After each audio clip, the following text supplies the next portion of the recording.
2021 was a great year for the Switch when it came to JRPGs, so you wouldn't be wrong to assume 2022 might be a little lighter, but I'm about to tell you about 13 of them that might change your mind. Each one of them are all unique in their own way, so let's talk about it. First up, coming from the developer of the Summon Night series, we have Magnum Lord. This action RPG / dating sim sees you take on the role of a demon lord who is the last of their kind trying to save their species. The gameplay sees you exploring around an area with an over-the-top view, but as soon as you engage in combat, it turns into a 2D action RPG, which isn't seen very often. For the fighting, you'll be swinging around 3 different weapons in a fast-paced combat while trying to build up a power meter that will turn you into a stronger form and give you an advantage in the fight. As for the dating sim, while you're not out exploring, you have the option to hang out and talk to your companions back at your base and give them gifts in the hopes of unlocking the ability to ask them out on a date. When you do unlock the ability, you'll be taking them to places such as bowling alleys or casinos. Can you save the demon race? Find out February 4th. Next up, we have a game that I am very excited for, and that is Monarch. Monarch sees you trapped in a school by a dark mist that separates it from the world. You take on the role of a group of students trying to find a way to free the school by exploring around both the school itself and the mist world. Combat has you don a suit of armor known as an ego, which is kinda like a persona, and fight in a turn-based style very similar to the Trails series. You'll be lining up to position your attacks to hit the most enemies possible. You'll also need to work with your fellow students to set up group attacks and other strategies. The ego also looks to be very customizable, but we still need more information. Want to know what's going on and why the school's trapped? Find out February 22nd. The Atelier series continues with its newest title, Atelier Sophie 2, The Alchemist of the Mysterious Dream. Though it is a sequel, the game will include a movie recapping the first one so you don't have to play it. The story follows a girl named Sophie who's searching for her friend in a dream world that they got separated in. As for the gameplay, you'll be spending your time exploring different areas looking for crafting ingredients that you can use in that alchemy crafting system we all know and love. The battle system brings back turn-based combat, but has been enriched with multiple special effects and actions that include a new dual strike system, which shows 2 party members strike in unison. Gus is really doing a great job with these games, and we can look forward to playing this one February 25th. Next up, we have another game that I am very excited to play because the art style is gorgeous, and that is The Cruel King and the Great Hero. The story sees you take on the role of Yu, a young girl whose father is a dragon, who is raising and training you so that one day she'll grow up and defeat him. The gameplay sees you exploring around different environments / areas in a beautiful storybook art style while looking for treasure and fighting in a unique turn-based combat. You'll also be talking and doing quests for villagers who are animals. This game looks absolutely gorgeous, and we can all look forward to playing it on March 1st. This game is my most anticipated game of 2022, and that is Triangle Strategy.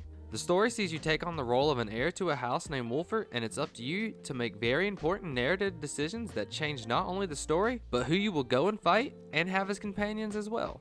As for the gameplay, it's tactics turn-based combat where units have specific jobs, so you'll have to use positioning and planning if you want to win battles and keep your units alive. You'll also get to explore around small areas before battles to get prepared for the fight and talk to other companions / important people. Triangle Strategy is probably going to be my game of the year, and I cannot wait for it to come out on March 4th.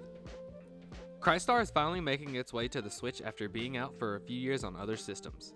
The story sees you take on the role of a girl named Ray who is trying to revive her sister by exploring Purgatory.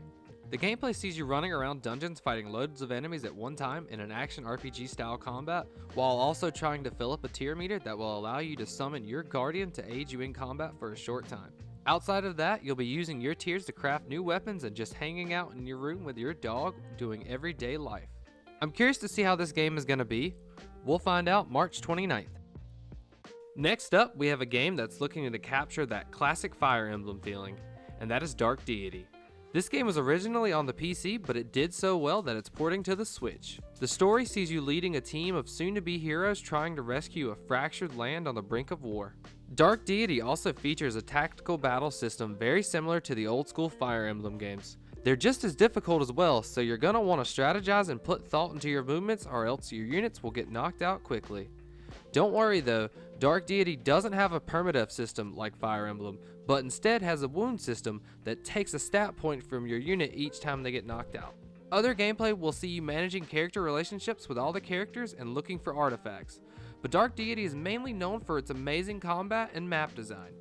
Dark Deity looks to be that Fire Emblem fix that we all need to hold us by until we get the next Fire Emblem game, and we can get that fix on June 15th. The Dot Hack series is finally getting its Switch port with all 4 games in it, and I couldn't be more excited.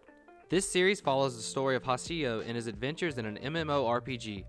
As for the gameplay, it's an action RPG where you will use different skills and combos while exploring dungeons and bringing companions along that you meet in the game world. If you haven't played this yet, now might be the best time because I highly recommend this game. And you can look forward to playing it on March 11th. Up next is a game that I'm very excited is finally getting ported to the Switch from the PlayStation 4, and that is 13 Sentinels Aegis Rim.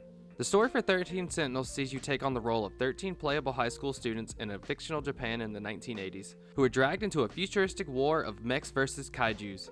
You'll pick up and play through any of the 13 playable characters' story segments that are broken up into parts, while exploring in a 2D side-scrolling world, interacting with different people and places that impact and progress the story segments. You'll also be battling in a real-time strategy combat system using giant mech suits. You'll pick 6 of the 13 members to bring into battle, and once the fight starts, you'll be giving the students their orders and watching it play out in real time.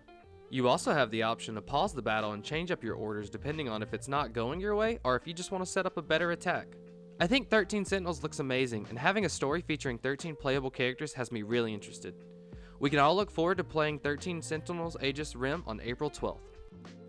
The long-anticipated sequel to the Rune Factory series continues with its 5th installment, Rune Factory 5. The story this time around sees another protagonist who has completely lost their memories and somehow winds up in charge of a group of people. This time, you're put in charge as the head ranger, and it's up to you to protect the town from monsters that always lurk nearby. The gameplay is an action RPG that will have you swinging a variety of weapons around while also exploring dungeons and forests. When you're not doing that, you'll be working with the townsfolk to help make the town flourish by planting and farming crops, attending festivals, and forming bonds with other villagers who you can even marry. Rune Factory 5 looks like it's going to be a nice, relaxing action farming sim, and we can all look forward to playing it this March. This next game is a prequel for a very hyped game that's coming in 2023, and that is Eiyuuden Chronicles Rising. The story weaves together the pre-war tales of various characters who will eventually become your companions in the sequel. As for the gameplay, this is a side-scrolling action RPG which will have you swapping between 3 different characters that have different weapons and abilities, while also offering some town building elements. This is a very nice teaser for probably the most hyped JRPG to come out in 2023, but we have no confirmed release date yet, but we can look forward to playing this in spring 2022. Coming up next is a game from a series that I will always recommend to everyone, and that is Trials from Zero. The long-running Trail series continues with this arc that sees you take on the role of Lloyd Bannings, a new detective of the Crossbell Police Department. As for the gameplay, you'll be tasked with exploring all over Crossbell, the city in which the game takes place in, and solving crimes and helping out the citizens of Crossbell, while exploring a conflict that's going on between 2 rival gangs. The combat is the typical Trails turn-based combat which sees you running around a battle area, using attacks, skills, and magic known as arts, all of which that have a zone that do damage in, unless it's a single target attack. So it's up to you to strategize so that you can get the best hits on multiple targets. I will always recommend the Trail series to anyone, so if you haven't gotten into this series, now is the perfect time. We don't have a set release date yet, but it's confirmed to release in fall of 2022. Last up, we have another beautiful Chrono Trigger inspired RPG, and that is Sea of Stars. The story says it will have dozens of original characters and story arcs that will take you on a captivating journey. You'll be exploring a nostalgic open world with well-crafted areas that you enter from the world map. You'll be engaging in turn-based combat that brings back timed hitting, which is when you hit the attack button at the same time the attack animation is happening to do more damage. Not only that, the combat also features multi-character combo attacks, as well as a strategic lock system that offers different damage types to hinder enemies when they are looking to channel their attacks. Sea of Stars looks absolutely gorgeous, but we don't have a confirmed release date yet. It's slated to come out sometime holiday 2022. And this brings us to the end. 2022 is really looking like it's going to be a great year, and with hints of more JRPGs popping up this year, it could really be one to remember. But we're going to have to wait and find out. Let me know which games you're going to pick up and which ones you're excited for. And if I missed any that you're looking forward to, comment down below and let me know so I can put them on my list. Or if you just want to talk about any of the games you saw on this list, also comment down below and let's talk about it. I love RPGs and I'm always down for discussions. Thank you so much if you made it to the end of this video, and if you enjoy news, previews, reviews, or anything related to RPGs, then consider subscribing to my channel as I put out videos weekly, and would love to see you back. But until then, that's it for me. Hopefully I'll catch you on the next one.